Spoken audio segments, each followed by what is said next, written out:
Alrighty then. Good morning, good evening, good afternoon, and welcome, one and all. My name is Michael. I'm the Dead as a Gamer, and welcome to Starfinder 2nd Edition. No place like home. Our Starfinder adventure set in the skies of the Pact World, featuring these wonderful and amazing Patreons who support the channel, keep the lights on, and let me do all the cool, crazy, and amazing things. Guys, say hello to the folks at home. Hello. Hello. Yeah, it's so good to see you all. We have lost half our group, unfortunately, due to a variety of different things. Very sad, but nonetheless, we have the captain, we have our medic, and we have our engineer, which should make for a very, very interesting landing party for today's session. So, still very cool, very keen, and very excited for today. Now, before we kick off, we have some people to thank. That is, of course, our lovely sponsors for allowing us to do all the stuff. We have Hero Forge for the wonderful art you can see on screen here. All the character tokens are made using an amazing 3D model making software that allows us to make and design these really cool characters. We also have Fantasy Grounds to play with those characters on, which covers a whole ton of different maps and different rule systems and stuff like that. So you can use it to focus on my story while the VTT focuses on providing all the rules and stuff like that, and all the calculations and things.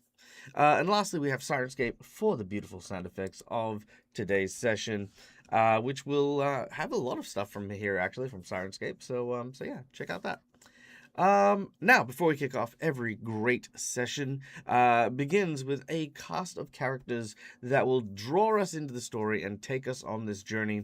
So, to pass the buck over to my lovely players to tell you about themselves and the characters they're going to play, we're going to send you over to none other than Cookie Mon Steve. Cookie, why don't you start us off? Okay. So, hey, I'm Steve, playing Gareth, who's the human captain of this ship of slightly criminal. Well, not criminal, but No, we're not criminals.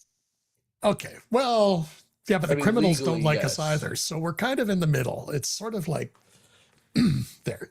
And we run around trying to make enough money to buy parts for our ship, which is really suffering from not having a lot of good parts. So we can't supply them to the engineer to fix our ship. Other than that, we've robbed some stuff. We've run afoul of the mob. We've got law enforcement chasing us. Apparently, the Veskempyrean has decided that we've done something really bad, and it's not meddling. That's just going to be a bonus when they find us. And, all in all, we're having fun cruising, and we've sighted our target ship, the derelict. And that's where we're at. So I throw it over to Elwyn. Yeah. Hi, everyone. I'm Cass. I'm playing Elwyn. She is the medical officer of our ragtag for family IT dude says we're criminals with a conscience. Is cracking me up. Thanks for breaking me already, dude. Anyway, Elwyn, medical officer. She is a human mystic. She worships the goddess Talavet, who is the goddess of stories, and Elwyn is on her spiritual pilgrimage of self-actualization, also known as her temperance. Doesn't feel like she's a criminal, but the fact that she's part of a group who is pissed off the mafia, the rat mafia, has her questioning her life position. All right, Mercutio, go. All right, hi, I'm Marcus, aka Courtshift. I play Mercutio, the completely cybernetic member of the party. He is a teapot that is possessed by a ghost that is stuck in the body of a robot. Most people believe him to be an SRO, which is like a robot that gained full sentience, if I'm correct on that. And he is the ship's engineer. He was a knight from Galarian, And after a very recent encounter with an assassin and trusting Elwyn, he has decided that he's going to try to go back to his knightly roots, realizing that he's been striving for something that, he hasn't really been acting upon. And he will do his best to keep the ship, you know, unexploded. That's all we can ever want. Now, first of all, freaking hell, look at who it is! It's freaking Fef! Hi, Fef! Miss your face. Hope you're doing good. Guys, if you haven't checked out, Sir Pfeffers is one of our dear channel friends. The next to myself, I think, or probably even, you know what, I haven't actually done a horror game in a long time. So I will say now, right now, the pinnacle of horror role-playing, an absolutely stellar freaking person and an awesome role player. Go check out Sir Pfeffers' channel. It's actually got a bunch of my friends that play over on Fef's channel. So yeah, go check them out. Fill them with love. Especially because they play Dungeons and Dragons, which, I don't do on my channel because I'm the Pathfinder guy. I like finding my paths. The only friend to pick you up with a hug. That's true. Has no one lifted you up like a fucking ballerina? Like that upsets me. I will find you and I'll do it again. I'll do it again. You rest assured. I've actually got it somewhere in the archive of the Dead Aussie Gamer. Is a picture of me like hiking up this this very large Viking man. Very, very beautiful soul. All right. Now, before we kick off, we have one last person to thank, of course. And in addition to our guest celebrity GM here, we have our lovely audience who are joining us for today's session. Now, we don't like our audience members sitting there and being idle. We love you guys to be a part of the action and the adventure here at the channel as well. We have a number of ways for you to interact with the game while we play. Because, hey, you're a part of this game too. So, first of all, just by watching the show, you earn channel points that can be used at any point in time for things like inspiration, insight bonuses, wandering monsters, wandering bosses, divine intervention, divine healing. All of these are just there underneath the chat box. For anyone who is subscribed, you earn channel points twice as quick. So, hey, if you're not subscribed, consider subscribing and getting those channel points a little quicker. Then, of course, we have our monetary donations, which go a long way towards helping the channel. They help cover my overheads, which you can see down there is the DAG survival check, which is up to 74%, which is absolutely fucking 77%. Schooly high. Thank you, you legend, you. 77%, which of course just goes a massive, massive way towards helping us out and letting us keep streaming. So there you go. First of all, we have our donations, which are listed here. For $5, you can give a hero point to a player or a jinx point to me. Hero points can be used to stave off death, petition the DM for stuff that isn't in the rules, and roll with advantage. Jinx points can be used to counter hero points, big bad guys, roll with advantage, and complicate things. $10, I will either draw from my deck of Plot Twists, which has narrative prompts that I will then, after drawing a random one, insert into the game to the best of my abilities, or the next game. Usually 1 or 2 games, and then I'll have it in. And then, alternatively, if you want, for $10, you can have our heroes draw from the infamous Harrow deck, which comes with a prophecy, and our heroes will then gain an ability to use that prophecy in order to wrench the narrative in the direction they would like. So there you go. That's what that is. For $20, you can give someone the coveted golden natural 20, because sometimes shit just needs to work, and nat 20s are how we make it work. Then we have our $50 donation, which is either a magic item for a player of your choice, which doesn't count towards their total wealth gain, or a $50 boss buff, where you can increase the difficulty of a battle the group is facing. Lastly, we have the $100 secret menu item.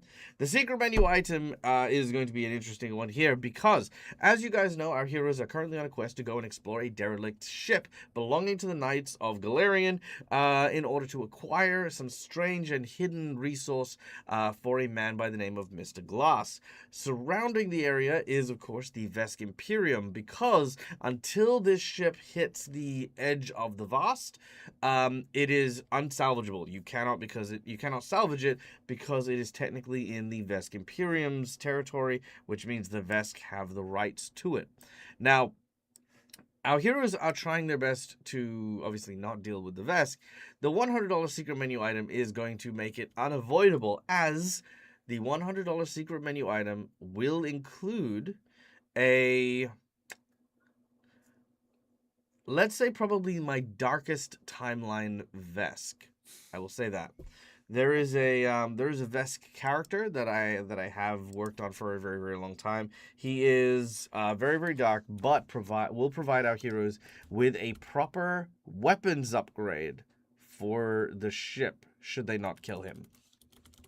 If they kill him, then obviously there's not. But you know, but yes, the $100 secret menu item will be the appearance of this character and the development and the upgrade of the weapons.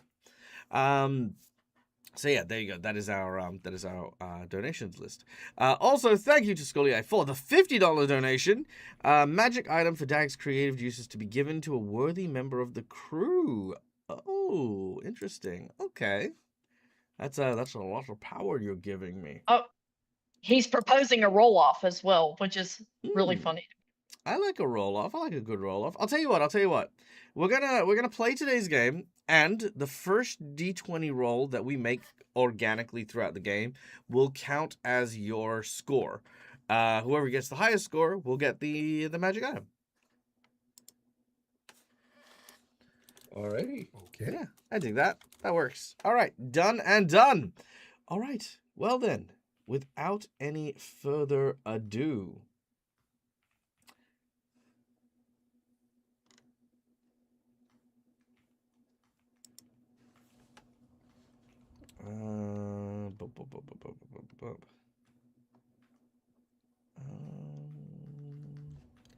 Space. Final Frontier. Oh, this one. It has to be this one. I know. I was going to, but you know, for trademark reasons. It should be fine. There's no music. There was no music there. It should be fine. Space. The final frontier.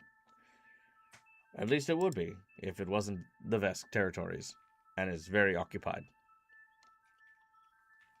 Now, our heroes finally, after a little over a week of travel, have managed to find the derelict ship as spoken of by Mr. Glass. Their mission: to board the ship quietly before it enters the Vask and procure a strange and bizarre package from within. The group has been instructed to bring the package back to Absalom Station, where Mr. Glass will pick it up and do whatever he wants to it, then cementing our heroes' place as agents of Mr. Glass's company and providing them a lucrative business opportunity. But there is plenty of danger about the next task, as our heroes make their way into this region of space. Their instruments pick up a rather distressing signal.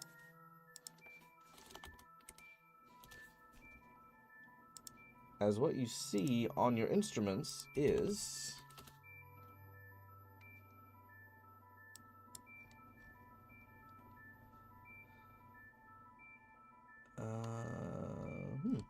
I wonder if I don't have any images of that. Maybe I don't.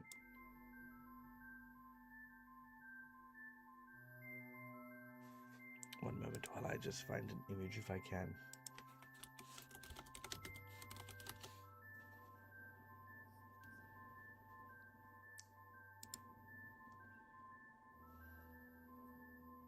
Yeah, they don't have the ship designs at the moment.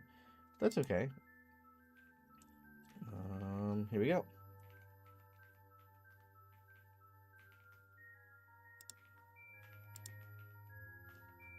You're not gonna let me save that, are you? There we go. No. Okay, hold on. Apologies. Let me just grab that. Go here. I know I said without any ado, but this is plenty of ado.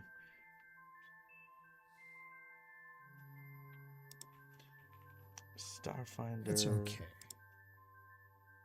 Patreon games. No place like home. New folder, starships.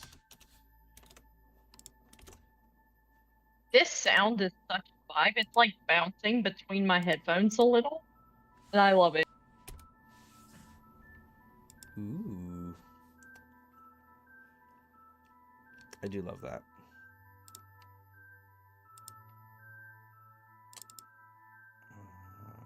Starships, there we go. Vesk battleship. There we go.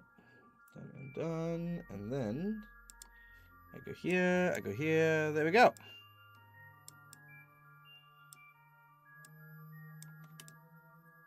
All right. We have the Vesk battleship. Now, thus far, your instruments have picked them up. They seem to be on patrol. As you are watching this, it seems as though they're keeping a wide berth around what looks to be a derelict ship that looks bright red and almost looks like it's designed to shape like a sword.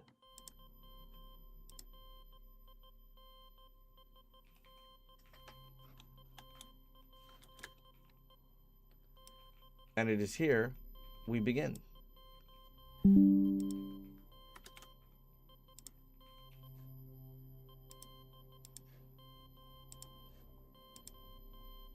All right. What do you guys want to do? So, just to clarify, there's no actual alerts going out on the audio, Nothing like around here. they're not broadcasting anything. They're just patrolling. No, they are not broadcasting anything. Okay, and we're only seeing one ship. Presently, you are seeing one very large ship. Okay, It is a battle cruiser. yeah, we're a very small ship. It's With like no stealth devices built in, so Do we No, have didn't we stealth get the devices? stealth upgrade? Didn't we get the stealth upgrade? You did get the stealth upgrade. yeah. So But did it's- we ever have a chance to put it on? Yeah, you've installed it. Yes. During the downtime between the 2 days downtime from from Assassin Guy to here. Well, Okay, so we're gonna first thing Garrett's gonna do is activate the stealthing stuff and try and it's just like hold here. Let's see if we can let's see if they've got a pattern. Meanwhile, can somebody Merc, can you scan to see if there is a place that we can sneak in and dock to get access to the ship, preferably closer to the bridge, I think, if we can identify it. So last session, you had me roll to see if Merc knew anything about the ship, and I did. Would Merc know any spot about where we could dock? Yeah, of course, Yep. No, yeah, these ships are very standardized, so you would very easily be able to identify where you could dock. Yeah. I'm gonna bullshit something. Yeah, probably the loading zone in the back. We can get close enough. I might, keyword might, be able to remotely open it from our ship.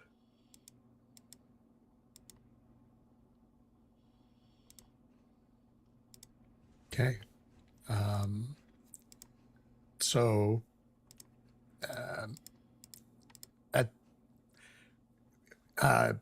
can you ping where that is on the hull, like on my screen here? I should. And then Merc's Okay. gonna take one of the side I'm assuming we have multiple consoles in the bridge. and if we do, he's going to take one and bring it up on the HUD, essentially. Sure, easy done. Okay. So he's gonna try and don't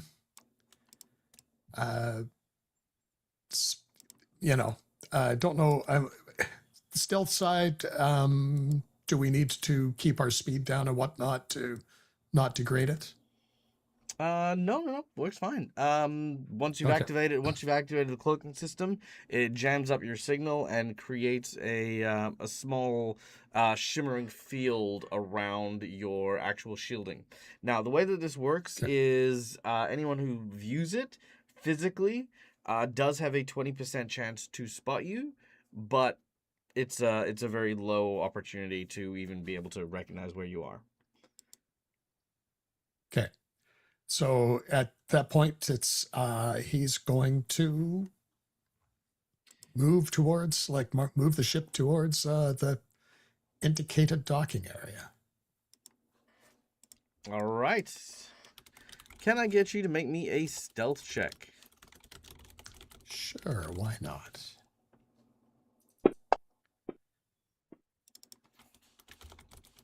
A 21 with a 15 as my first roll.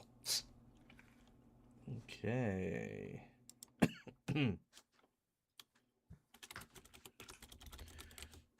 All right, that is not a problem. You begin to make your way towards the location that has now been provided to your HUD.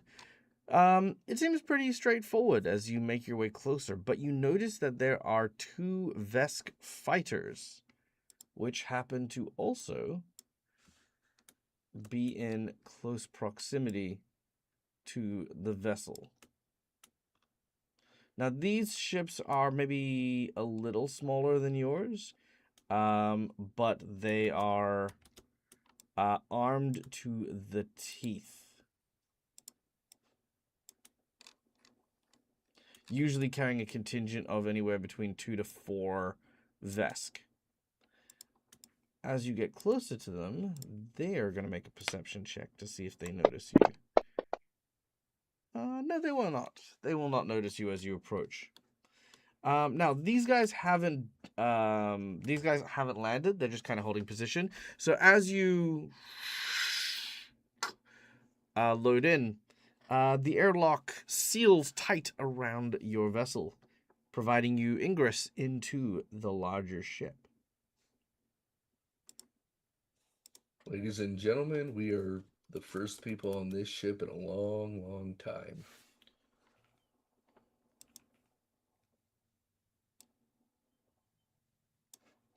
Okay. Do you know where we need to go? You seem to understand that. You seem to know the ship. I only know what I know from records of it. I mean, it's as far as I'm aware, it's a standard. What'd you say? A battle cruiser? Yes. Yeah. As far as I know, it's just a standard battle cruiser. I mean, it's more the mystique behind its disappearance and sudden reappearance that kind of gives the ship more of a legend than anything. Okay. Well, can we make sure that the stealth stays on as much as we can? And let's, Elwin and Mark, let's see what we can do. If we can get in and out quickly, it might be helpful. All right. Do you maybe give orders to the rest of your crew? It's like at this point, it's, stay here and keep the engines running and the stealth on. Okay. They will do so. With a hiss, the airlock allows you entrance into the vessel. There appears to be no light. It is pitch dark. Your automated suit lights will come on.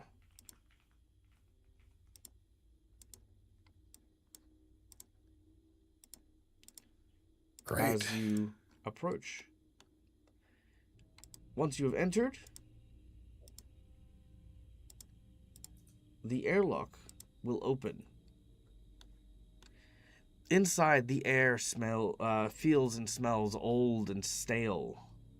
The life support has not been working, but it is very clear as you enter as to why. You find yourself in the engine room, and the plasma coil is scattered everywhere. You see large bits of metal strewn around this destroyed engine room. And you could see that where once a large glowing energy plasma orb would be in the center of the catchment area, it's now just dead. There's nothing, not even a scrap of energy left. To the north, there is a large set of double doors. And other than that, just a bunch of destroyed engineering equipment. Can you share the map of that room Of course with I me, can. please, Dad? There you Thank are. you very much. Done and done. Thank you. I'm going to advise everybody that we do everything in our power to not turn anything electrical on. I'm going to assume that they are actively scanning the ship, and if we have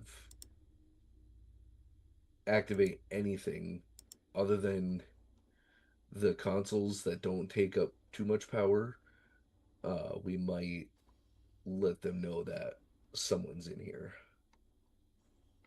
So I'd avoid lights, I'd avoid, obviously, main power. Is there backup power that happens to barely be working, like flickering lights or Nothing. Oh, yeah, no, like nothing. okay, I was gonna say like emergency lights that would only work like For the Okay. first century. So, Elowen, I'm assuming that the environment is not going to support us without gear. Most Your likely not. your gear, so in Starfinder, your every bit of armor automatically comes with Yep. whatever level Yep. of this is not for you, Steve. This is for the audience, and also so we don't just Okay. stand around going, "Are my shoes tied? Do I have tight gloves on? Is it where's the wind blowing?" I know. I was just trying to give Elowen a part. Yeah, I know, but it's don't give her shit parts. Okay. Give her good parts. You don't need to ask Elowen, "Hey, is my suit on?" That's not a good part. That's a shit part because the only answer she can give is yes. That's why you're not dead right now. So yes, I appreciate the sentiment. I do. Yes, but for everyone in the audience as well, in Starfinder, all armor and all suits have a number of days of environmental protection, equal to whatever level it is. So because our group is currently level what, 3, 4, 3. Yeah. So because you're level 3, the armor that you're wearing presumably is anywhere between 2 and 3. What level armor does everyone have? Presuming you have That's a armor. good question. Technically level 3 because it is my body. Sure. Yep, that's fine. Gareth, Yeah, you I have. think I've just got base armor. Yep. So that's level 1. Yep. Looks like level 1. And Elowen may also have level 1, I think. Yep. Armored coat, level 1. Cool. So basically, you have 24 hours of an environmental protection before you need to find yourself a place to reset it, which will be back on your ship. Okay. Okay. So. Well, Merc, can you lead the way? Yeah, I can. Lead the way where, Wh- Gareth? Yeah. Lead the, I lead the mean, way to what we're looking for, which is the log, the wasn't it? Which would be near the bridge, The I'm assuming, You're looking for the vault. or the Yeah. vault. the data log is secondary. Ah, yeah. do we know where the vault is? Mercutio, this is a warship. It does not have a vault as far as you know. Yeah, warships don't typically have them.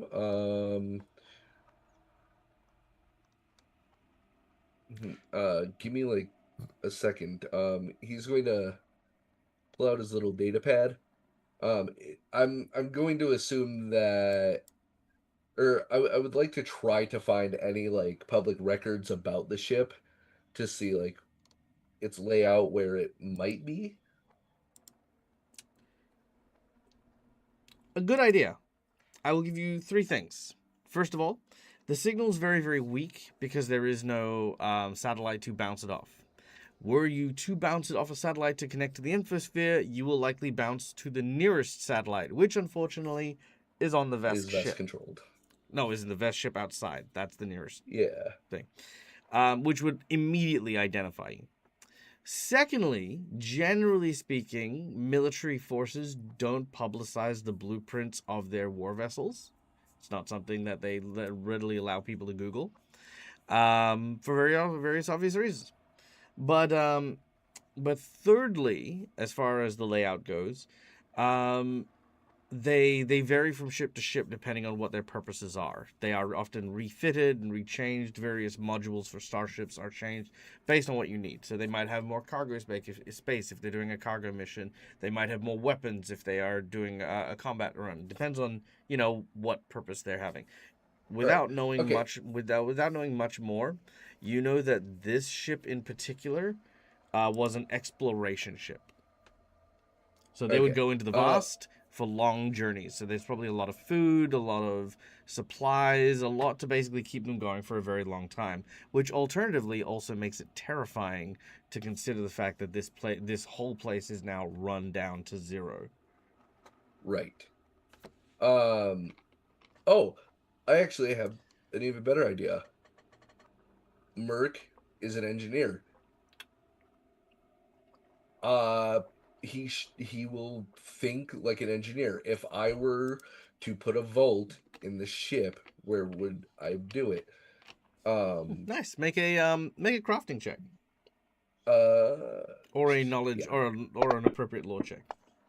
Crafting is easier. Okay, with a 19. Unfortunately, even if you kind of put your mind to it, you have no idea where the vault could be. The vault, I will give you that you can probably assess that the vault might be either here in the engineering room, in the bridge, the captain's quarters, or if there's a quartermaster deck, maybe the quartermaster deck. That would be about it. Yeah. Or obviously Okay. cargo bay.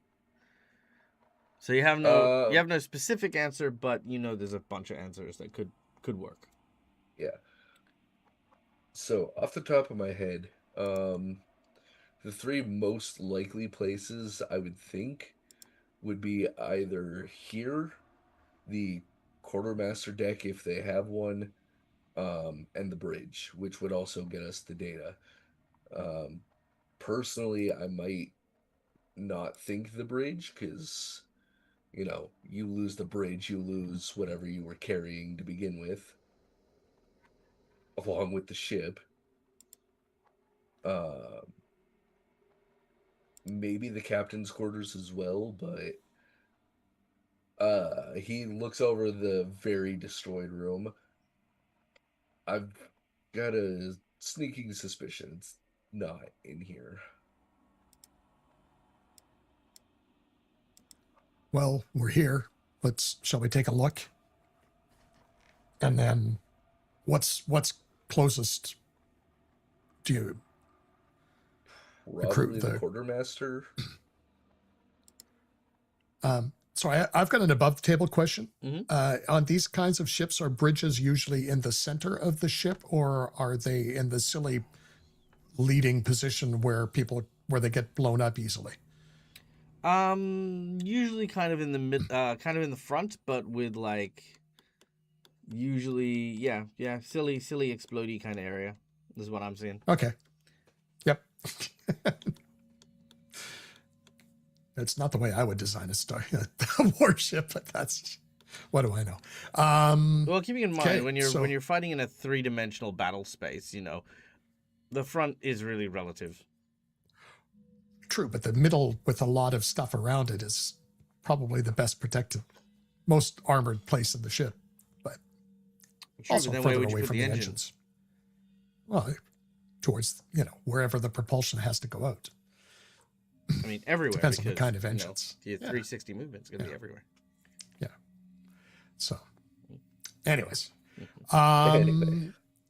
so it's like, well, let's look here and work our way towards the bridge. With any luck, we'll find it beforehand.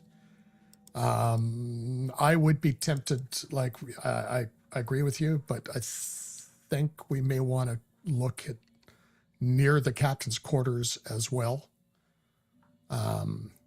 Bridge is not an optimal place, but somewhere, if it's something the captain's protecting, something that's accessible to him, I would think would be a thing. So let's just add that to the list as well.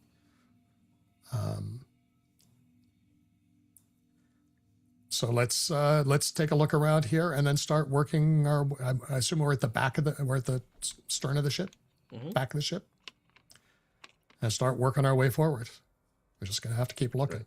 Hopefully, we find it. I would also caution to remain on guard. We don't know what happened to the ship. We don't know what happened to the crew. So I would just have weapons ready just in case. This is essential. At least this is how I feel. We are walking in a tomb right now.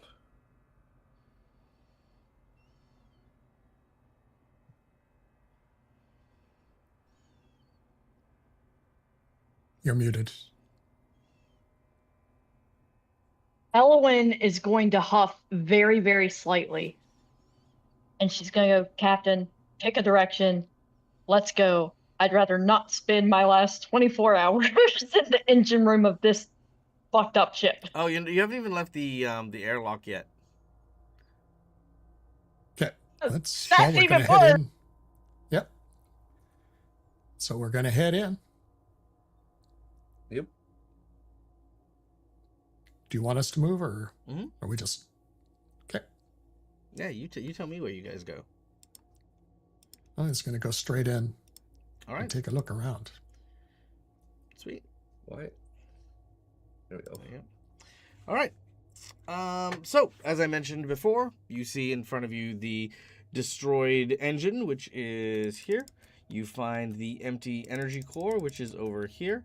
Again, scattered instruments, broken down parts, pretty much everywhere else. And you see the large double doors. Mercutio, as you are making your way down in that area, as well as Elwyn, who probably shouldn't be on the engine, we need Elwyn and Mercutio to both make me perception checks as you make your way down here. Mercutio is not as perceptive as he once was.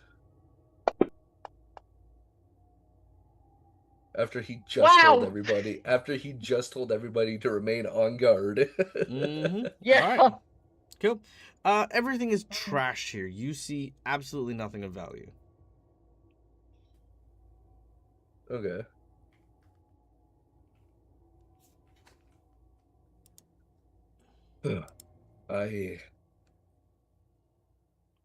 You don't need to say you didn't notice anything. If anyone wants to do anything else, please let me know. Yeah. So, Gareth's looking at the door, trying to see whether he can open it or not. Without power, the door is just a very heavy chunk of metal that needs to be slid out of position. Okay. Mark, can you give me a hand here? See if we can get this door open. Yeah. and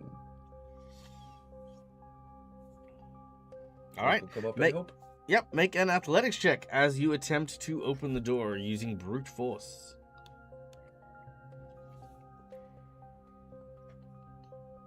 Are we both doing it? Mm-hmm. Okay. Would I be able to use my deadlift feat to help? I mean, I know technically speaking it's for lifting things, but Well, if you want to read me out the ability, I will be able to assess. for 1 minute, I can carry 4 more bulk than normal before coming encumbered. That amount I carry increases to 6 when I'm expert in athletics, 8 at master, and 10 at legendary. When the benefits of this feat end, I become fatigued for 10 minutes. You can use it, but it will give you a +1 bonus to your athletics check for this. Okay, yeah. I don't... While they're opening the door, can Elwyn sort of not like cast anything, but sort of be taking a slightly like defensive stance in case something like busts through the door, or in case we find something spooky, because she's a little spooked right now.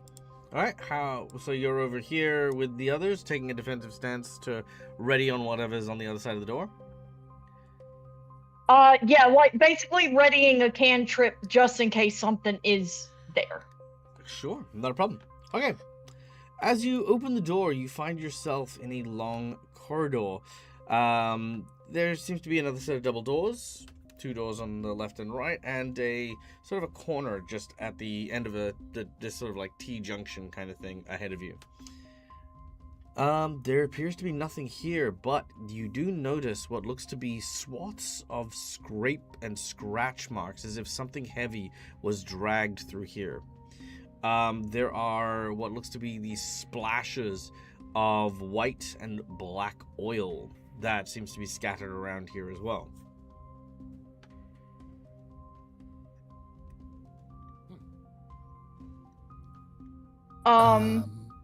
As she's walking, like she's not going to walk all the way through without them. She is going to take a few steps forward.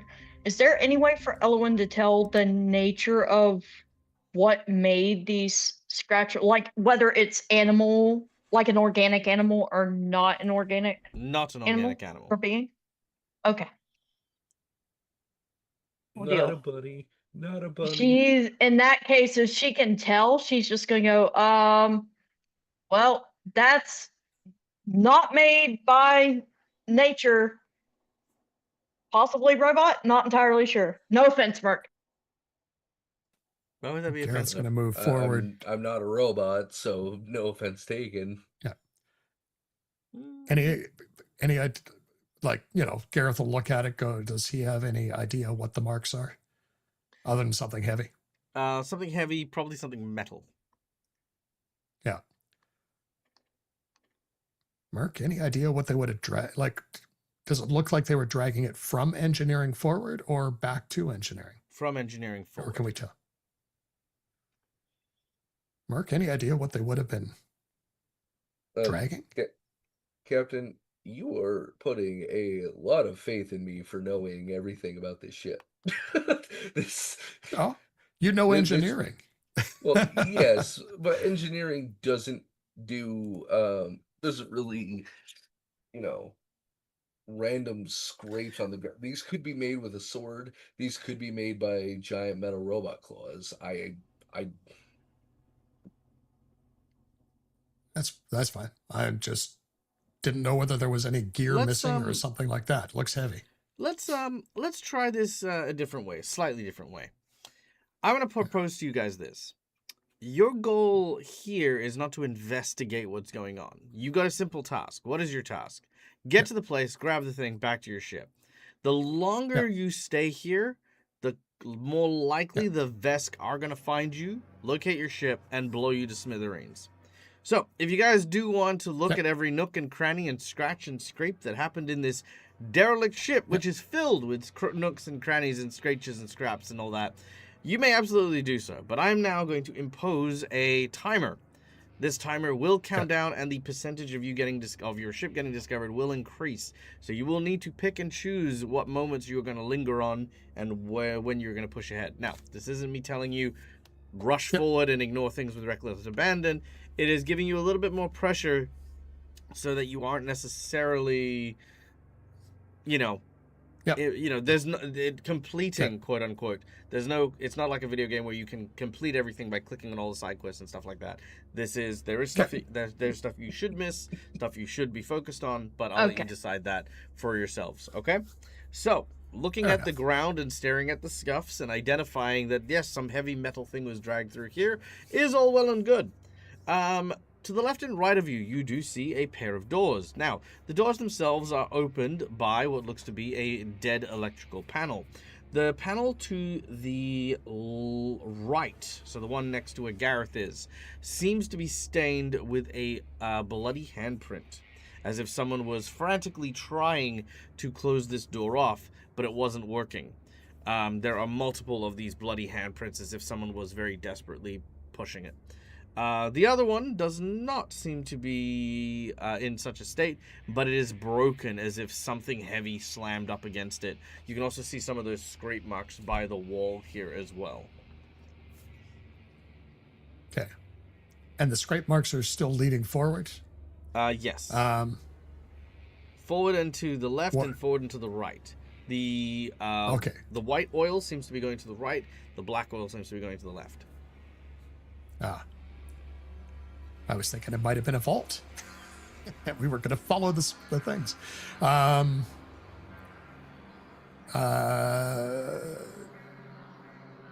Well, do we want to look in every door? I don't think I want to look in every door on the way through. It's going to take us forever.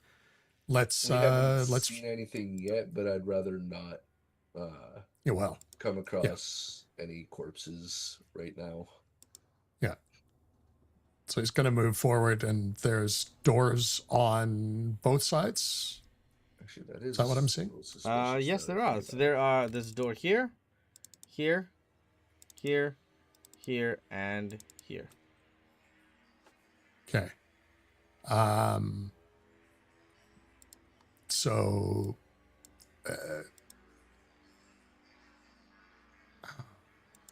any idea where the cargo holds are on something like this? Yes, Mercutio, you would know that 1 and 2 are the cargo bay areas. Yeah. Yeah, literally either side of us. Let's start with all of us checking one, and then the other. Let's go down here and see if we can get this door open. All right, make another athletics check. Again, with no power, these are just a heavy-ass door. Oh, that's Elowen sighs pathetically at her little noodle arm. Yeah. Merc will... Gareth looks at his little noodle arm and goes, Am I able to assist when fatigued? You can, but probably easier to just try an attempt on your own. All right, then yeah, I'll just... Because the captain got a natural 1, so even if you assist, it's 1 step lower. Yeah. Yeah. Merc will, suppress a chuckle and then go to try to open it himself. Not much better. Yep, good thing you suppressed that chuckle. All right. You, this door is very heavy, very stuck. Now, keeping in mind, there is an alternative, which, of course, is to directly insert power into the wall panel so that it'll open normally. But obviously, that will require placing power into the ship. No, you don't need much. Like, you can do it with your hand console. It won't start up the ship or anything. It's just the door. Yeah. Well, backup plan.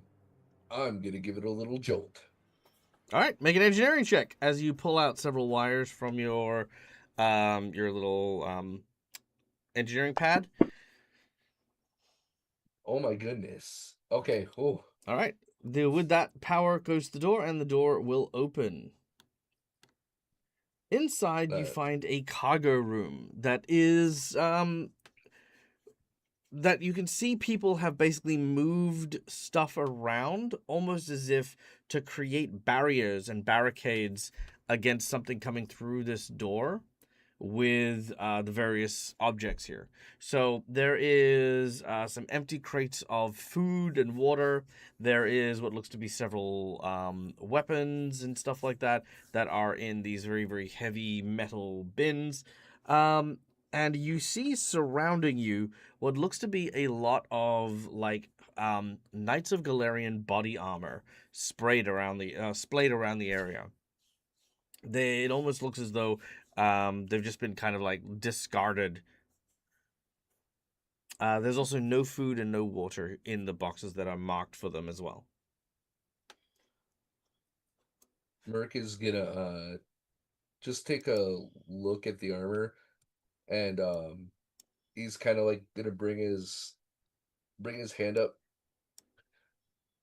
and do like a silent prayer to Iomade for who, even though they weren't his brothers, I mean, worshippers of Iomade, they're still fallen brothers to him. So he's going to give them a silent prayer, hoping that they at least made it to her domain. Sure. Do you want to move in the room? Oh, I thought I did. Whoops. All right. As you do so, Gareth and Elowen, if you're looking around, you can make a perception check. All right, let's go perception.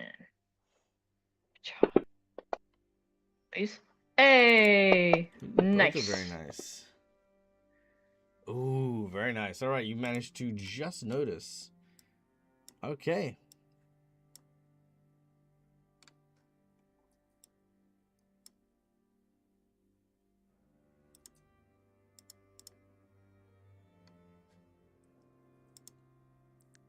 All right. As you look around the room, it looks as though there is like whatever these things were fighting, they lost. You ponder the thoughts of the discarded armor. Why would people come in here, barricade themselves off, and strip their armor off? Or why was the armor thrown around and not put in several boxes? As you begin to cast your gaze around, you look at the ceiling, which at first you think are a series of tiled plates that seem to be interlocking in the ceiling above you. But that is when you notice the ceiling is not the ceiling. A horde, a swarm of insects seem to every now and then flutter their wings beneath their shells as they hang above you on the ceiling. As of yet, they haven't seemed to reacted or noticed you. Can I get a society check from Elowen and Gareth as you notice the swarms nesting above you? Just to double check, you said society? I did indeed. Okay.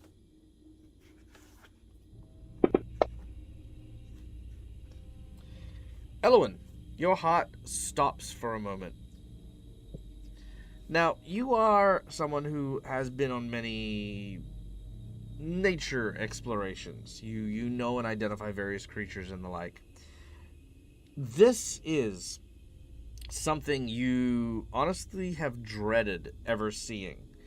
You now realize all too readily as to why the derelict ship wasn't boarded by the Vesk and wasn't sought after till it entered into the vast. These creatures you identify as cynagators. They are baby locust members of the swarm. The swarm developed out in the vast. An insectile alien species known as the Kuchan eventually gained a sentience through a hive mind. They are the single greatest threat to the Pact world, so great, in fact, the Vesk ended their pursuit of conquest in order to ally with the Pact Worlds and stop the swarm from traveling planet to planet to planet, devouring everything and anything in their path. They are frightening. They are terrifying, not just for their voracious appetite, but for their ability to assimilate knowledge and DNA of any creatures they consume. It is because of them that people travel through the drift in order to avoid certain spaces. It is because of them certain areas of the vast remain untouched, and unobtainable. The Shirin, who are members of the Pact World, managed to break free of the hive mind and have shared the terrors of being a part of the hive and the husk worlds that now only serve as dead reminders to the voraciousness of the species, remains in your nightmares as you have been told these stories time and time again. Protocol for encountering Swarm is to rain hellfire and to ensure not a single one remains. Because even one member of the Swarm could spell the end of an entire civilization. It is now quite clear why the Vesk are here.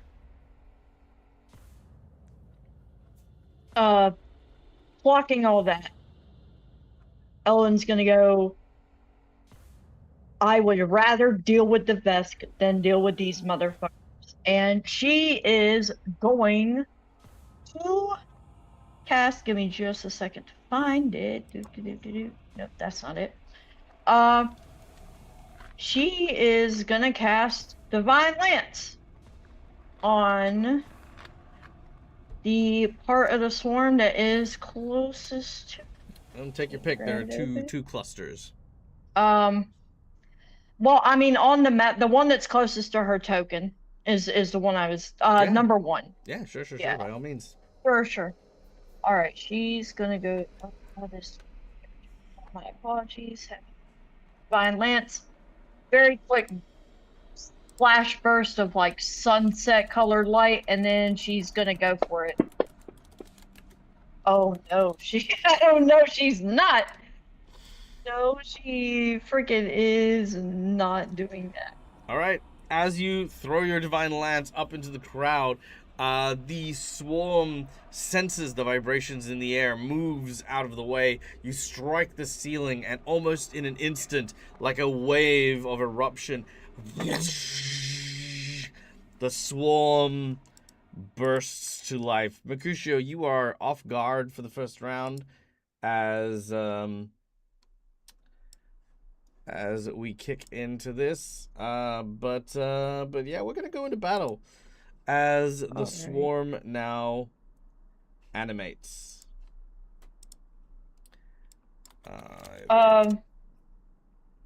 Yes.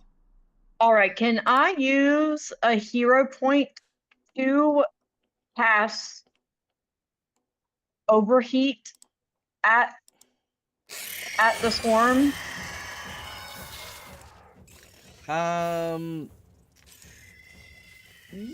Yes, you can. Just to try to burn them, since obviously lancing them didn't work. Sure, I got no problem with that. All right, hero point away. Okay. Quick above the table question: do I do the reflex save on them, or do I just cast it as an attack? I don't know. Whatever the spell says. Okay, hold on. It says you you deal. Oh, it is the reflex save. Okay. There you go. My apologies. Just needed to double check. Yep, there's also no attack written on there, so yeah. Go ahead. Ah. All right, they halved the damage. Now drop the damage on them. Okay, and we're gonna do. Yeah. All right, they take 4 points of damage, and we're gonna go into initiative. So I'm gonna roll your initiative, and then let's see. It's not gonna let me roll my stealth. What's the thing? That's fine. I will roll their initiative as well. Boom, and there we go. Okay. So, the first up is the massive swarm. Awoken by the sudden interruption, the colony begins to rattle their legs together. Let's see.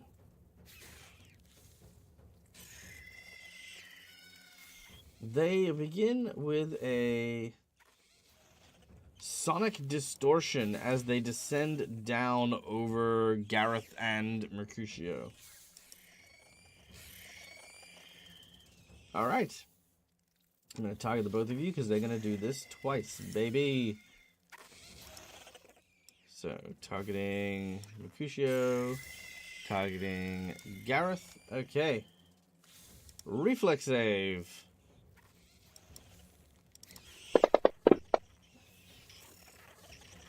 Oof. A critical failure for Mercutio and a save for Gareth. As a scream of sonic energy strikes out, Mercutio, you take 6 points of damage. Gareth, you only take 1. Okay. By the way, Gareth would have solar attuned as soon as initiative happened. Yep, not a problem. Because it gets the... Yeah. Perfect. All right. Second round of sonic disruptions. Ooh, that's 2 failures on you both. Which is 6 damage to the both of you. And then that is the end of the swarms as they basically just come down and started biting and snapping. They're swirling around you. They are literally like a hurricane of biting death. You try to communicate via your comms, but unfortunately, the noise that they make and the signal they produce are disrupting your comms. Which is just an aura they have.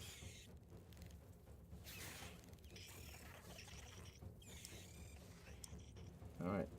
And they give themselves an aura of mental protection. Alright, cool. Done. Elowen, you're up next.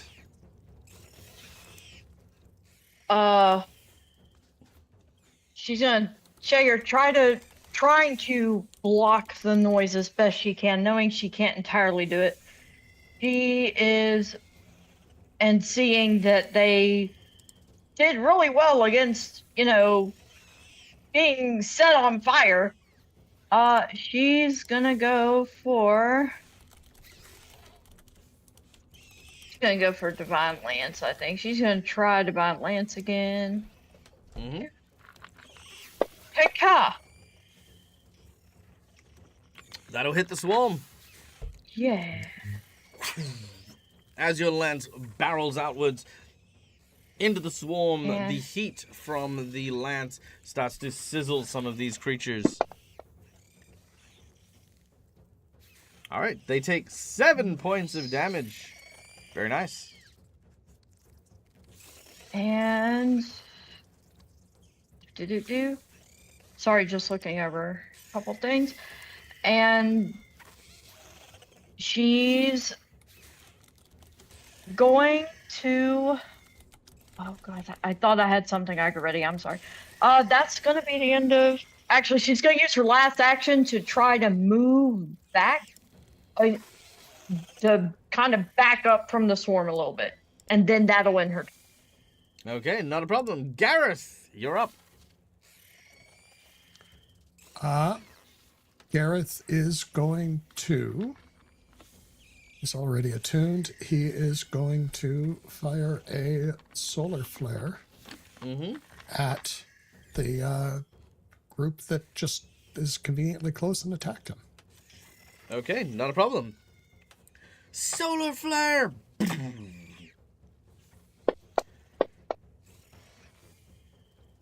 Ooh, Well, unfortunately. that's disappointing. That is May I hero point that? You may! Alright. You hero point and re-roll.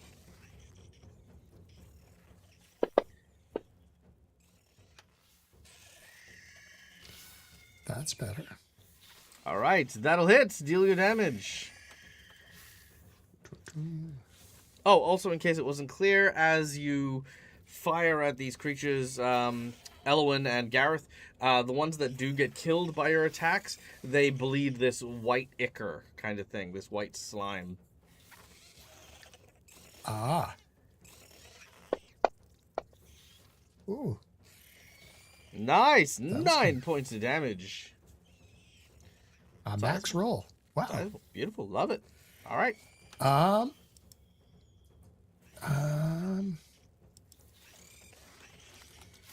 Do I dare try a second attack on him?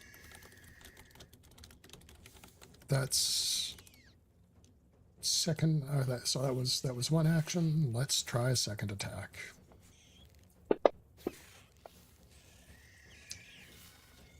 All right. That'll also hit. It's a pity it wasn't critical. Not as good that time. And 6 points of damage. Still good, though. Still good. All right. Yep. All right. Yep. And the last action... Oh, I'm not going to burn the nat 20 yet. It's way too soon.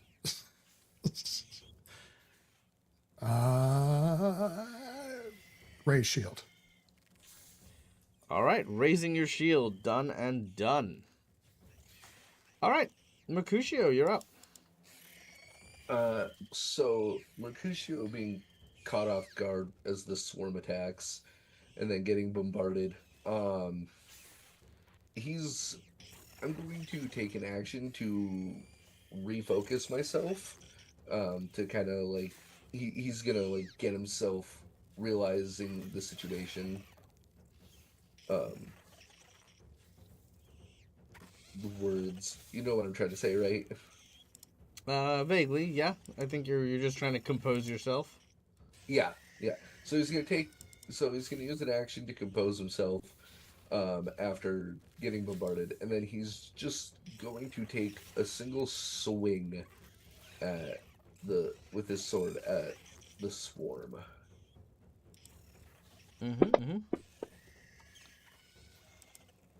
All right. What? Sword in hand, you cleave a massive arc through the air, but the swarm moves around it. Yep. All right. That's about right. All right. That's all he'll do as he's still trying to focus. Okay. Oh, they have to choose. They're gonna go for Elwyn here. So the swarm moves around Elwyn. And as it does so, it is going to attack.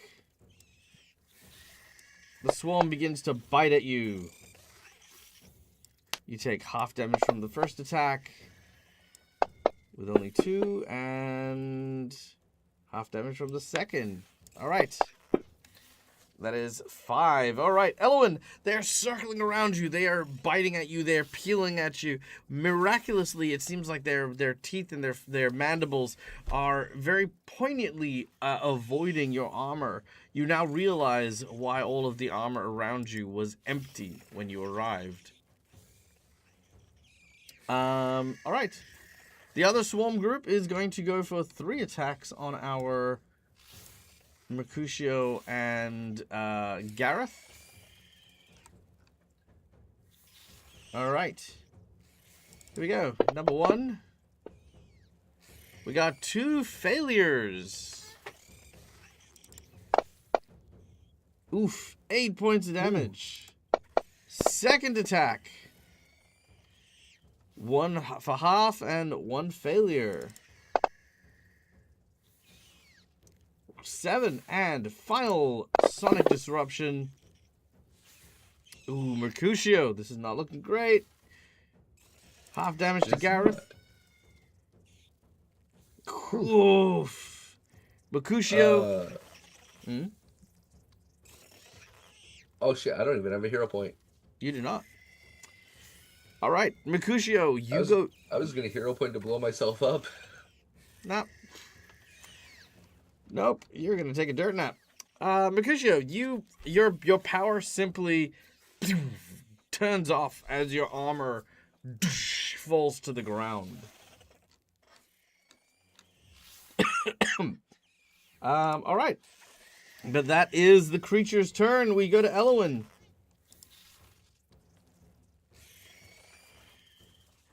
Yeah, so seeing that is Merc's down, or is he just heavily wounded? What's the difference? Well, I'm asking because I had kids in the background, so I missed whether he went all the way down or if he's just heavily wounded but still up. He is not up. He is down. His power has been switched off. It is just a headless suit of armor is what you see. All right, cool. So Elwyn is gonna tap into the bonds that she's built with the crew over the last few weeks or months, however long it's been, and she's going to some healing energy at Mercutio in a desperate hope that it'll get him upright. Cha! All right. All right, 5 that was healing. her. Lights begin to slowly flicker back on as your head reactivates, Mercutio. But you are prone. Woohoo. And then And wounded. Elwyn is going to attempt to set these fuckers on fire again. He's All going right. to attempt it. All right. They take half damage as you go to set them on fire again. Cha. All right. They take 3 damage. All right. Anything else? She is screaming and cussing, except she's screaming and cussing in Kasatha. She is not using common. She is freaking fighting the best she can, but freaking the fuck out all the same. Mm-hmm. All right. Gareth, you're up. Gareth is going to attune, like maintain the solar or the photon, Yep. and is going to go. He's going to try and burn him some more. All right. Go ahead. Burn them. All right. 19. Not bad. Not bad. And let's see. Oh, that's sad. Ooh, yeah, no, that's 5 points of damage. Still good. Though. Yeah. All right. Anything else? Last action, he's going to try and attack again. All right. Go for it. And he misses. Unfortunate. All right. Which brings us to Mercutio. Mercutio is going to. I'm assuming he's prone, so he's on his back. Mm-hmm. He's gonna get a nice grip of his sword, and as an action, slowly stand up. Yep. Not a problem. I'm also gonna flavor it like the screen is like kind of flickering in and out. The voice is also glitching as he says, "If I'm going to Sword Home, I'm going fighting," and he's going to one act. Oh, I can't do that. Well, we have he's a just gonna- we have a redeemed inside bonus if you guys would like to claim it now.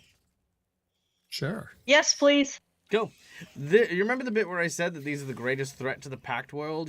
Terrifying things that leave husk worlds behind? Yeah. Part 1. Probably shouldn't have launched in a battle with these things. These things wiped out a group that looked just like you. So, in the next round, the swarm is going to attack. Meaning it will attack anyone in the squares that occupy it. Mercutio, unless you actively want to die, I would make an attack here directly where they are because you've stood up. Make an attack. Then I would head back down the corridor and potentially take cover. Because of the nature of how they are, if you, say, go to here, even if they tried to follow you in order to hit Gareth, this is about as far as they could go and still hit Gareth. So if you were here, you would still be safe. Presuming they don't move to get you and only you. Which they probably won't. They're not targeting anyone in particular, especially the inorganic Mercutio. So that would be my recommendation. Right. Make an attack, then move to here so that when they go into their next round, you're out of range. Yeah, okay. Then, yeah, I guess I'll do that. Okay. Make your attack.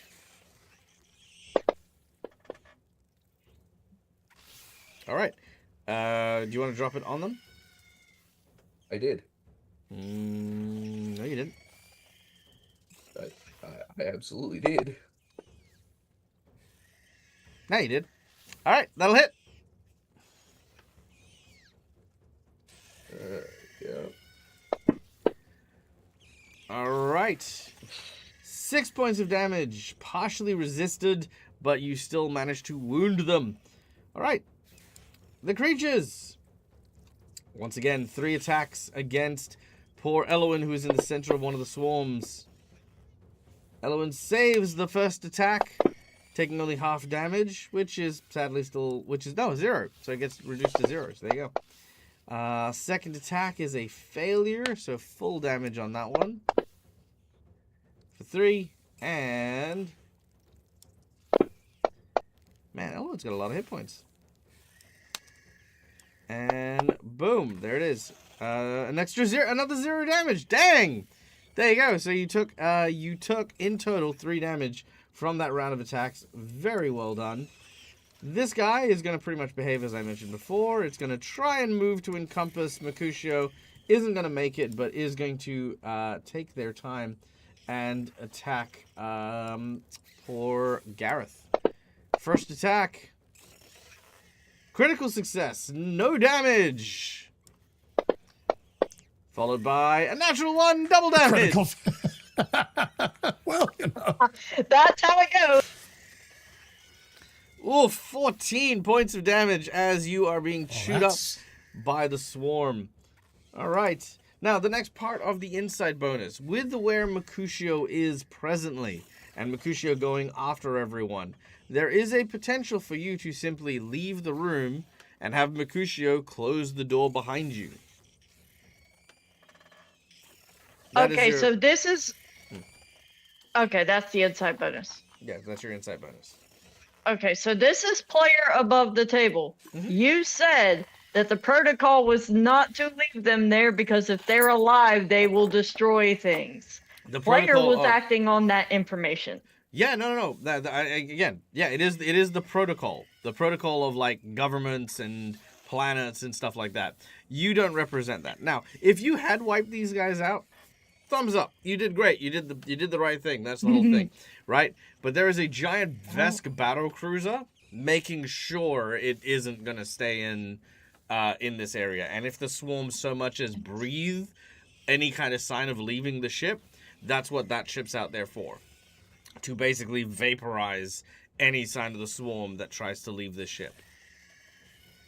Or people, potentially.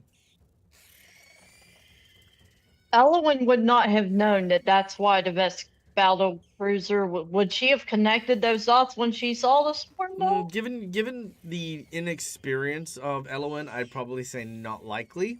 But I think at some point or another, with the inside bonus that I've just given you now, probably would have been, it makes sense now why the Vesk are here. Because keeping in mind, if the Vesk wanted what was on board the ship, they'd be on the ship. They would have gotten it already. But but very specifically, they're not on the ship. They did not all they did was keep a circuit around it.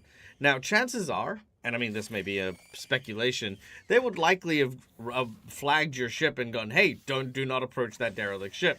We have detected the presence of swarm upon it. We are making sure it's going into the vast and being someone else's problems." Because ironically, killing the swarm is also quite difficult. Because if you use weapons on the swarm, such as, say, for example, solar flares and divine lances, you're fine. But if you use technology and weapons, they can potentially dismantle it and then breed to then incorporate your technology into their hive. So, for example, if they say kill Gareth and eat Gareth, they might then say gain photon powers. It's why they're fucked. Yeah. Yeah. Mm. All right, cool. Oh, sorry. I should probably also point guess- out this is an airlock. Still no power, but that is actually a the cargo bay To the airlock. outside. Yeah. Oh, These are space Okay. critters, though. You already know that they survive. Like, they don't need air to Yeah, survive. They will. yeah. Yeah, the swarm can survive out in space. In fact, there are actually swarm ships, which are actually giant swarm that house and hive swarm inside of them while they're going from planet to planet. Also cocoons. So they're just Tyranids. and eggs. Yeah, basically. Oh my Tyranids, God. swarm, the hive. You know, there's so many different like. What are they called in StarCraft? The Brood. Was the Brood? No. The brood. I thought it was like Zerg or The something. Zerg. That's it. Yeah, the Zerg. Yeah, all those things. That's the swarm. All right. Then Man, I love StarCraft. Why did that disappear? Just the hit points by 8. All right, sorry, I was just checking on a spell. All right, so she's gonna still in Kasathan. Mert and Gareth, I'm assuming, don't speak Kasathan. She is cussing up, down, and sideways in Kasathan. She's gonna throw a heal at Gareth. And then in common, she's gonna go, move. We gotta trap them in here. And she's gonna go, I only have 25? Sorry, I'm trying to measure movement real quick. There we go. She's gonna go past Mert and get the hell out the door. And that'll be the end. She's gonna use a 1 action heal and 2 actions to move, basically. And that'll be the end of her turn. All right, I love it. Okay. All right, that brings. Oh no, come back. Yeah, there we go. All right, which brings us to Gareth.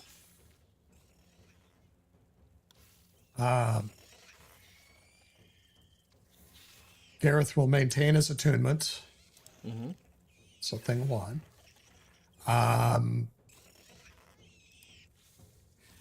He's going to try and burn this thing again.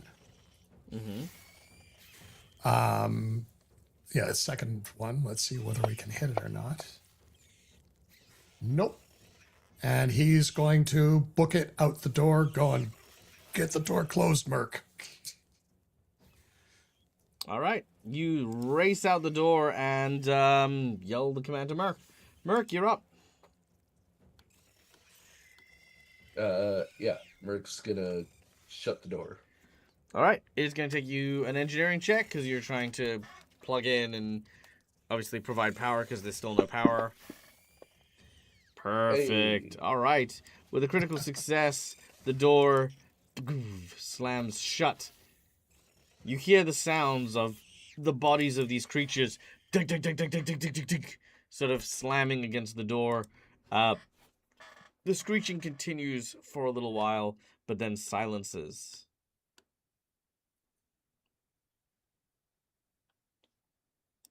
I would like to use my repair damage ability, which is the crafting version of trait wounds on myself, obviously.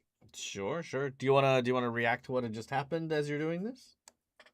Yeah, Merc's gonna take out a little screwdriver and attempt to start, like, fixing what he can, and goes, "What and all that is unholy, the hell was that?"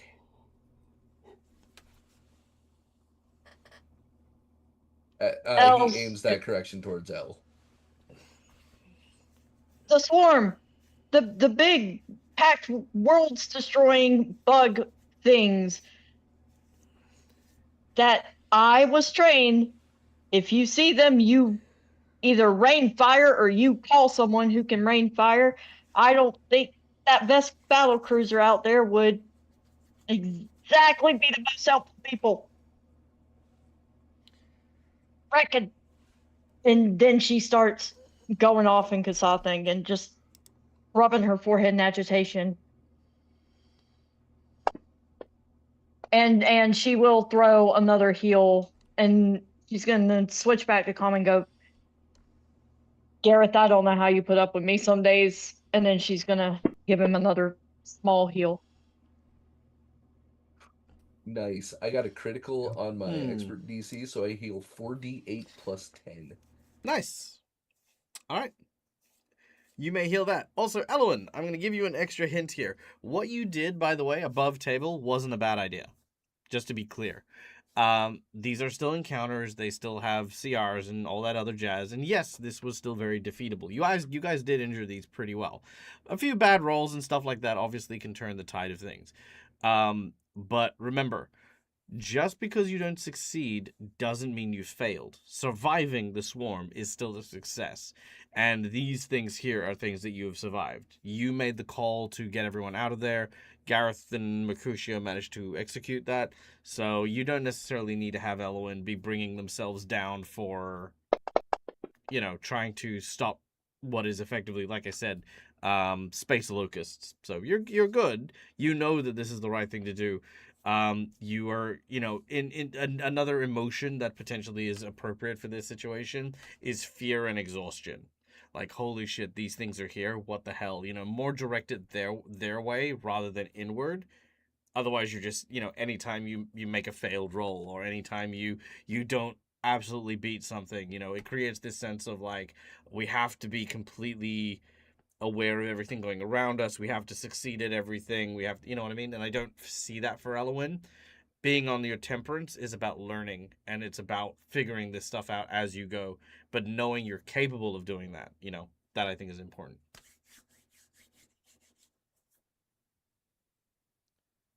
So she's still going to be also... extremely frustrated. She is going to be extremely frustrated that she was told to do the thing and she couldn't do it. She is going to be frustrated for a minute. And then she's going to go. I mean, but again, remember, frustrated at the fact that there is this planet-eating plague locust thing and one person couldn't stop it. Yeah. Like, that's... It's an unrealistic... It's an unrealistic expectation. More frustrated at her overconfidence. You weren't confident. So she thought she could. You didn't attack it thinking you could wipe them all out by yourself, did you? No, but she thought with the three of them, she thought maybe she could put a dent in them. You did put a dent in them. And it's more that reckless curiosity and that instinct to just keep trying to do shit. And it not going in her favor. I feel like that might be a little bit more above table than in game, if that's fair for me to say. Yeah. Cass, it's okay for you to poke and prod and push stuff. If you like, as a suggestion, react to things in roleplay before you react in combat. I think is a good way to go about it as well, because it also opens up your roleplay to other people as well. You know what I mean? Don't be frustrated that you instigated a fight and then you lost the fight. That's gonna happen. Everyone's gonna do it. You absolutely killed like tons of these creatures, to be clear. This is a swarm, so there's like hundreds of these things, right? You've killed a good 2-3 dozen of them through your spells. And if the fight, like, a couple things as well, if you guys had focused on one of the swarms, guarantee you one of the swarms would be gone already, making the other swarms slightly more manageable. Because you guys are divvying up your energies and divvying up your attacks, and some of you are missing and stuff, unfortunately, they do just get auto damage and auto attack, which is how swarms work. So, they did seize the advantage on that, which was unfortunate. But you did well, and I need you to I can't stress that enough. You did well in this fight. You couldn't win it, but you did well. And most importantly, you survived. Fear. Kind of uncertainty and anxiety surrounding these creatures, absolutely appropriate. But, if you want to be frustrated you didn't do it, don't feel like you like, you know what I mean? Like, it takes battle cruises to generally deal with these things as well. It's not a shame to have pulled back in this situation. Had you not, you could have all died. And then, that could have been worse. So you did good. You did really good. There's a small voice in your head, tiny little Jiminy Cricket, telling you, "Elle, you did good. You did fine." Yeah, where's that mentor when I need him? Where's that big dumb himbo guy when I need him? You're like, you did it. Yeah, that's it. He's just cheering you on. Okay. So Mercutio, like, holy fuck, you survived that. Awesome job. Yeah, you did so good, bro. Oh my god, high five. All right. Mercutio, you're tending to your wound. Elwyn, you're kind of like pulling back, deep breathing, just like, fuck. Gareth, what about you? Gareth is going to go, well, that hurts. I'm going to assume that once it's been identified as swarm, that he would know a lot more about the basic history and the stuff. Is that a reasonable assumption? Yeah, generally speaking, everyone except probably Mercutio knows about the history of the swarm and the Pact Worlds and stuff. Like I said, the fact that Husk World is the name of any place the swarm have been pretty much tells you what you need to know about them. Yeah, that's why Merc asked what they were to Elwyn. Yeah, and I'd also assume that Gareth, with his, hidden past, would have more than average knowledge of that, just from a training perspective. But that's okay. It's like well, that explains a lot about what we've seen. Elle, can I suggest? I think we both spotted them, but I didn't. I didn't clock what they were. I think you did. It's not our job to stop them. This explains why that Vesk battlecruiser is out there without us seeing a Vesk on here. They're not here to. They're not here to get the stuff off the ship. They're here to make sure the ship leaves. Next time we might try discretion being the better part. It is not our job to stop them. And beyond that, it's like, thanks for, I feel a little better at this point. And let's go, let's keep on going. I say catch our breath and keep on going. You okay, Mark? We don't have a next time. Yeah, by this point, Merc's even like picked up some like metal bits and wires and has like he's basically damn near fixed himself. Not perfect, but he's in good enough condition again. He goes, those were terrifying, and I thought the Whispering Tyrants minions were awful. Yeah. Well, casual name drop. Let's go. Yeah. Which I don't know that Gareth recognized. It's just like, yeah, okay, let's just keep going. All right. Cool. Where are you guys going? Elle's gonna go, not the other cargo bay. Absolutely not. They're probably over there too. Absolutely the fuck not. We should go north. Well, can't say I disagree with you. There was, I suspect the other cargo bay is going to be stripped as much as that one is as well. So let's keep going. And if we don't find it on the way, we'll look in the other cargo bay on the way back. So, Merc, can we get this door? Try and get the door open. Yeah, Merc's thinking to himself, "It's gonna be in that other cargo bay." Yeah. As he goes and attempts to open the door, he's not even gonna try to strength it. He's just gonna give it a jolt. Okay. Engineering. 26. Easy done. All right. The door in this corridor opens with a hiss. The pressure changes, and all of you are pulled in as it equalizes. There was no oxygen in this this particular corridor, so you just kind of like sort of tumble forward a little bit. Not a great deal, but a little bit. A row of doors greet you and flank from either side here, and another T-junction remains up ahead.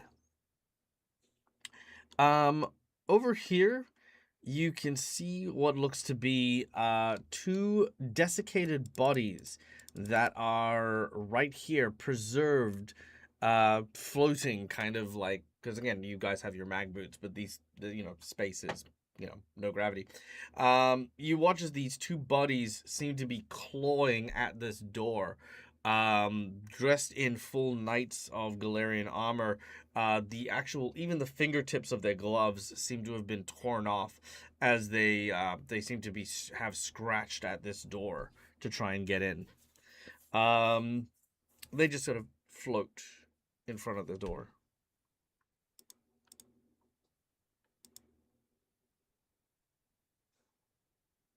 Well,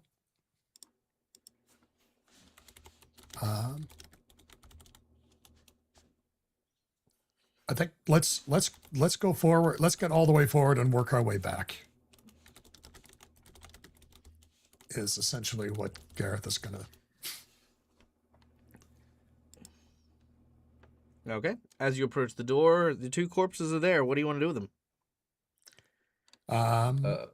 Also, there are now two doors over here and over here. Okay. It's you go. Yeah. Merc's gonna look at Ellen. Do you have any small fire base magic of yours?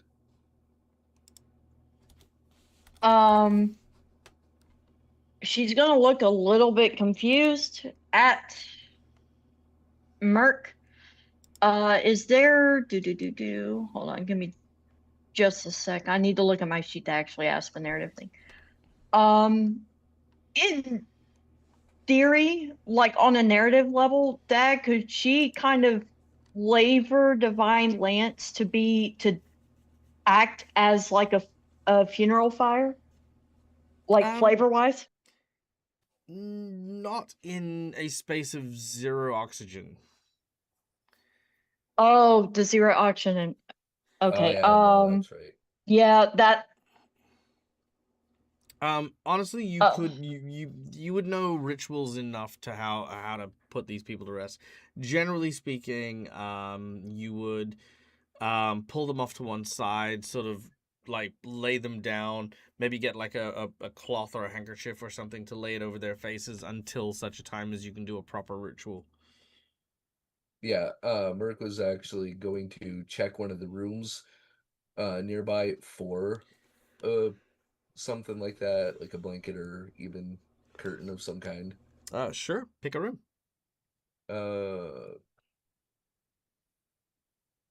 This one.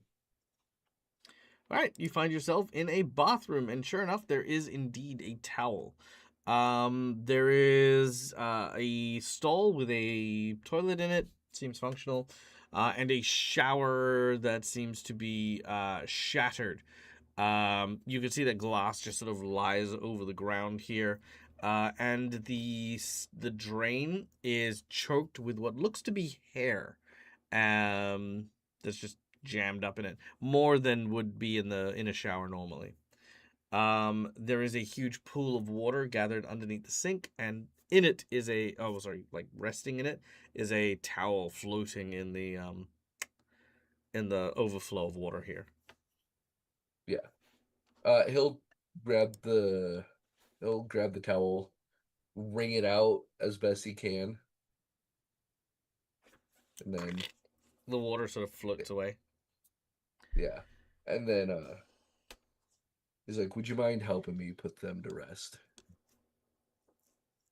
Elowen will nod and help him to the best of her ability and kind of mutter on her breath, this is a really bad place to die.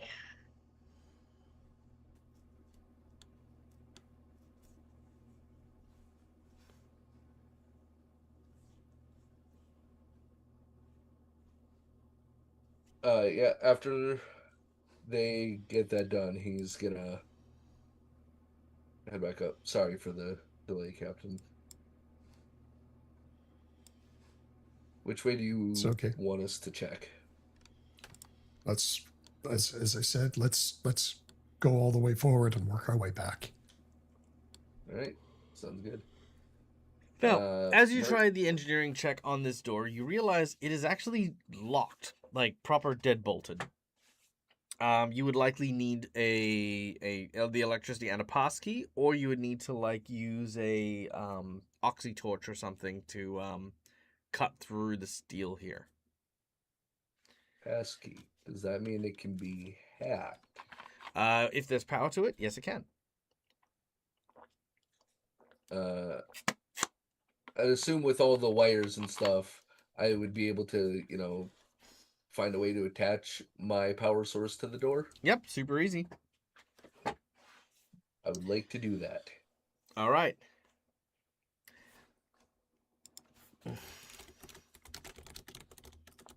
Sorry, 1 second. Amazing. All right. You very quickly pull out your device and you attach it to the door. Make an engineering check as you attempt to get the power restored to the door. Engineering or crafting? Crafting. Also, real quick, a very warm welcome to our friend Lanta Fanta. Dear, an amazing friend, wonderful person. How have you been? I hope you've been well. I hope the little one is good. I hope the family's good. I hope the puppy's good. I hope everything's good. I miss your face. Just all the love. Just here, take it, you person. You. Haven't seen you in so long. Hope you're doing good. What is a 27?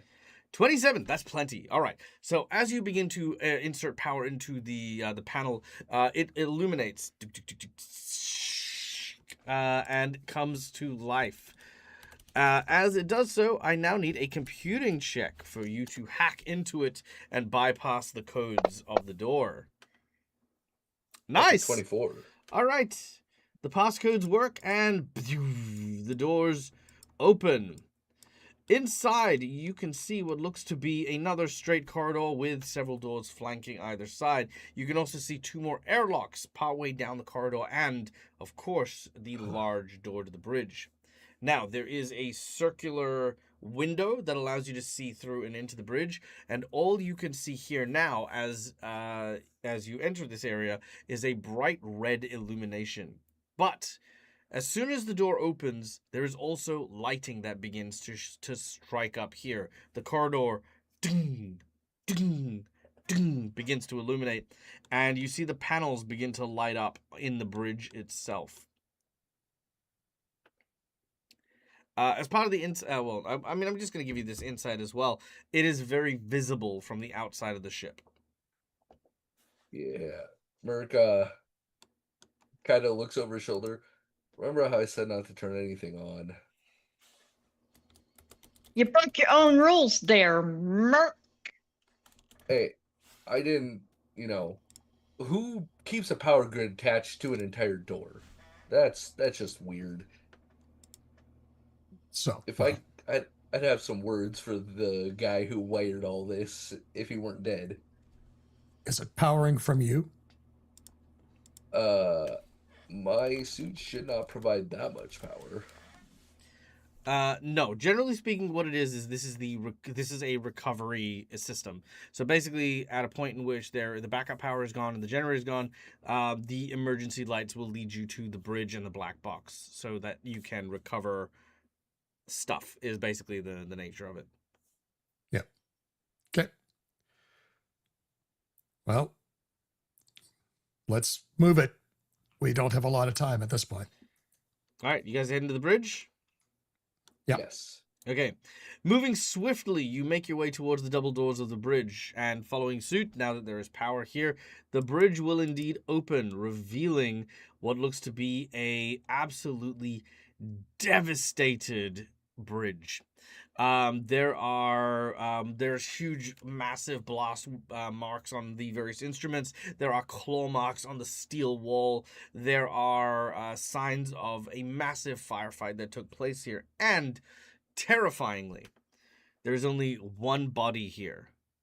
It seems to only be what looks to be a torso that is reaching out towards what looks to be a USB implanted in the main console.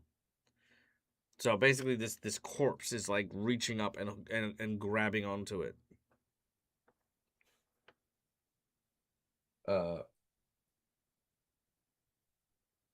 If nobody tries to prevent Merc from going forward, he's gonna grab or attempt to grab the USB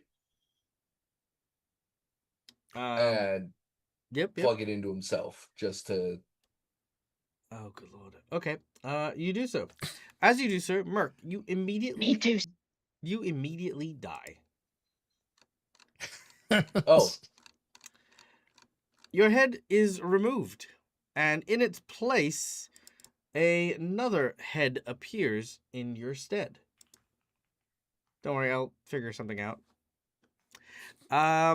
Hey, you know what? If I mean, I'm the consequences of my actions. I wasn't expecting that, but I say you're dead, but also, look, we'll figure something out. Just bear with me. Okay. Yeah, no. We'll yeah, because technically you're in a teapot inside of the robot, so you're dead, but also not dead. I'm not connected to the suit anymore. Correct. All right, just bear with me. Like I said, just working on this. All right.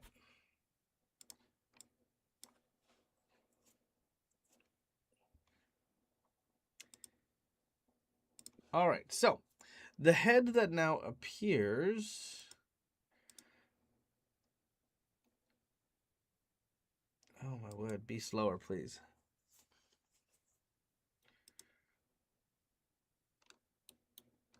See, above table, I was doing this to keep the USB safe.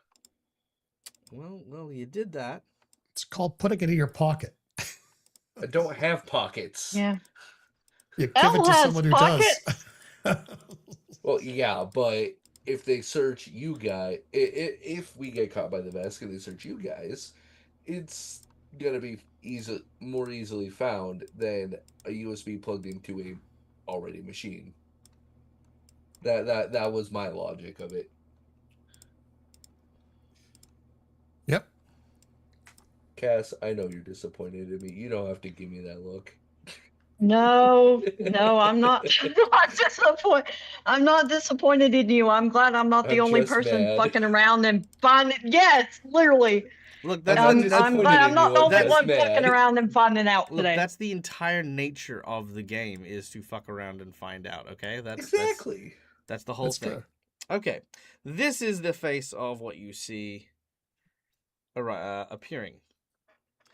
And let me see if I can fix this.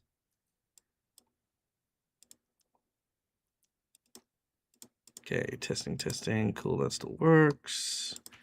Getting this over here because I love my players and I want them to also enjoy it. There we go. My players can still hear me, which is good. Indeed.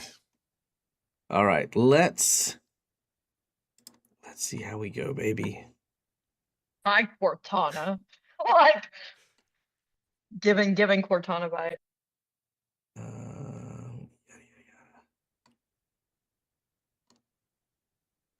Okay, 1 second.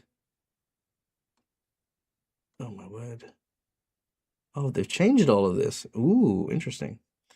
Nope. Uh-oh. Up. I don't like the new layout. It makes me sad.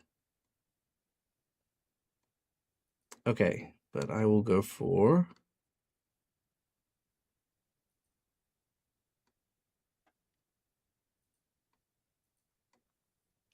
That's cute. Okay, no.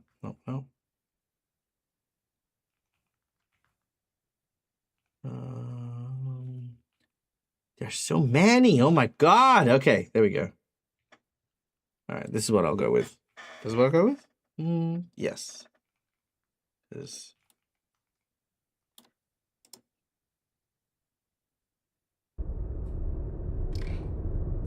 Hello.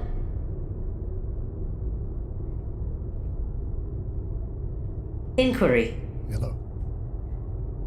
Where am I?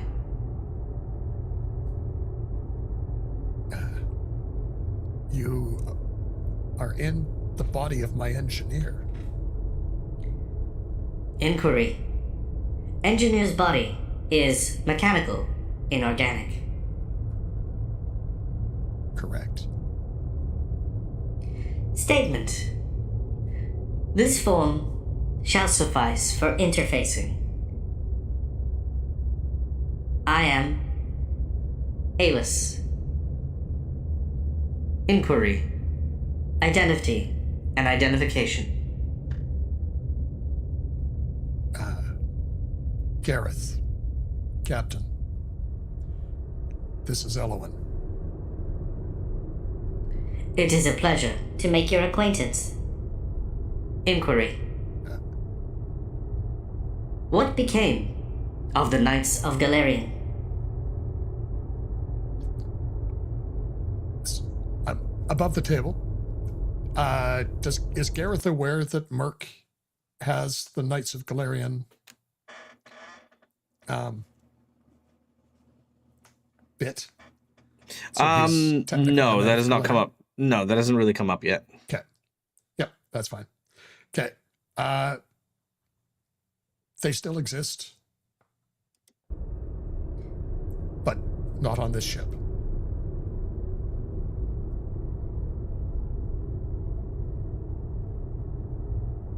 Inquiry. What is your relationship with the Knights of Galarian? I don't have a relationship with the Knights of Galarian. We are here investigating what happened to this ship. We're attempting to get the black box data and salvage a vault that was being transported. Affirmative. All inquiries are concluded. You are intruders, come to salvage what remains of the Knights of Galarian ship. The ship that was placed into quarantine by myself after the swarm was unleashed upon it. The swarm are still present and a threat, as too are those that would free them and unleash them upon the Pact Worlds. On behalf of the Knight's Order, it is my prime directive to ensure the destruction of all those aboard this vessel. After turning off life support, it is good to hear that the Knights perished. But now, unfortunately, there is a chance that the swarm will, once again, reactivate. Conclusion. Remove life support once more, and all system maintenance protocols to sustain current organic life must be silenced.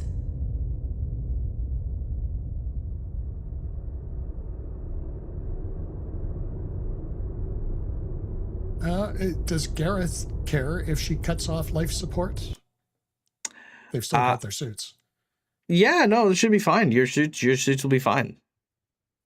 Yeah. However, she did use her words very differently. She needs to cease organic life in order to resume that. So chances are she's going to try and kill you guys first. Yeah, it's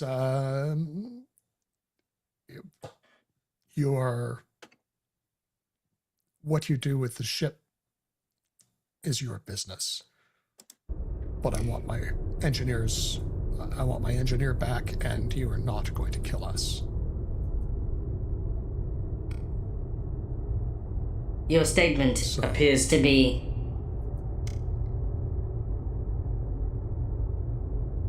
false. You will die here, just as the knights did. And more importantly, there is nothing you can do to save yourselves. The engineer is the least of your concerns. And with that, the door behind you seals shut. And all of the panels around the room begin to heat up, getting hotter and hotter. You feel the ambient temperature beginning to rise. She looks at you and says, I am sorry. I am quite fond of organic life. It is to that end that I must preserve life by ending yours. Goodbye, Captain Gareth. Goodbye, Elowen.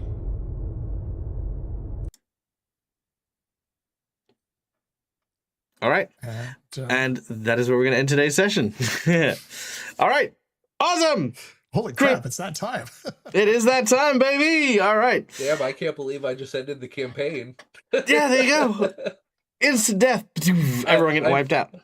I pulled the Neil this time.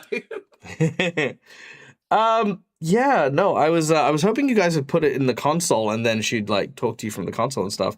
But when you put it in the armor, it was like, well, I mean, she's basically a virus at this point. So, you know, there are ways to deal with it, and we'll definitely come back to that next week. But don't worry, we do obviously have the other members of the group, and if they are here, hopefully they might be able to stage some kind of rescue. But of course, it's not necessarily the other players that may come to the rescue either, because you have quite clearly signaled your presence here to the Vesk as well. So there's that too. But awesome, you guys have kind of learned the secret. I mean, have you guys learned the secret of what's happened? Well, parts of it. Yep. There's a sword. We still don't know why the ship that was supposed to be destroyed in a battle was still around to get infected by the swarm. It's true, and you don't know if they're fighting the swarm, but people saw it get destroyed. Was the weird bit. Yeah. That is the weird bit. The ship itself is a swarm. No, not quite. Remember the drift drive exploded from the back? Yeah. Yeah. So chances are what people saw as the explosion was likely the ship entering into the drift. Mm. And it was trying to take this, and it was trying to take the swarm into the drift, because if the swarm, if they stay in the drift, the swarm can't escape. You know what I mean? Right. But something or someone pulled this thing out of the drift, which is why it's where it is, and now it's just kind of floating through here. If only there was some sort of crisis that may have happened that might have spat it out by accident. But who knows? That could be a whole bunch of things. We'll find out. But guys, thank you so much for listening. Thank you so much for watching. I hope you guys had fun. I know that I did. You guys are amazing. We will catch you guys on the flip side next week. But if you want to check us out before then, we have another show coming up on Wednesday for Season of Ghosts. So be sure to tune in for that. And guys, you're awesome. You're amazing. I hope you guys have an amazing rest of your week. And until we meet again, stay safe. Stay wonderful. Be kind to each other, because why the fuck not? It's free. And until we meet again, game hard, or die trying. Good night, folks!